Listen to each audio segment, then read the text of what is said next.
Tension रे रहउछंती खुशी मिलुनी आजिठारु आरंभ करंतु एही काम। 1 राति रे शोइबा पूर्वरु रोषेई घरे बाल्टी भर्ती करी पानी रखंतु। एहा द्वारा करजरु शीघ्र मुक्ति मिले। जदि बाथरूम रे बाल्टी भरी रखिबे तो जीवन रे उन्नति मार्गरे बाधा आसीब नाही ओ घर को खुशी आसीबाको लागिबो। 2 गुरुवार दिन घरे हलदिया वस्त्र पिंधिबा ओ हलदिया फल खाइबा आरंभ करंतु। किंतु बुधवार दिन सबुज जिनिस खाइबा उचित। हलदिया वस्तु ठारू दूरेई रहिबा उचित। एमिति कले घरे सुख शांति और समृद्धि बढ़े और खुशी आसे।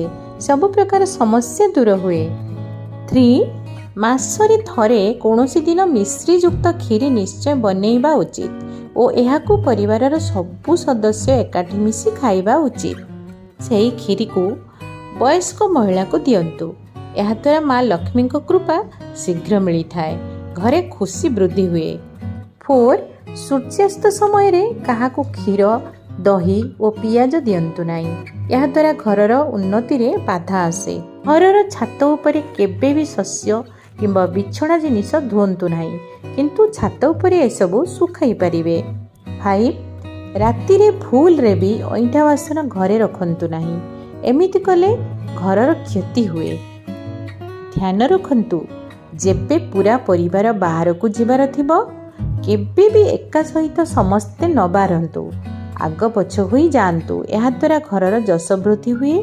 समाज रे आपणकर मान सम्मान वृद्धि हुए और खुशी मिली थाए। 6 रोषेई घरर निर्माण दक्षिण पूर्व कोण रे हेबा उचित कारण एहा द्वारा परिवारर स्वास्थ्य और सुख वृद्धि हुए। बेन घरर मुख्य द्वार पूर्व बा उत्तर दिगरे हेबा उचित कारण एहा द्वारा घर को खुशी देबा भली सकारात्मक शक्ति आकर्षित हुए। फ्रेंड्स आपण मानकु बहुत बहुत धन्यवाद। जय जगन्नाथ।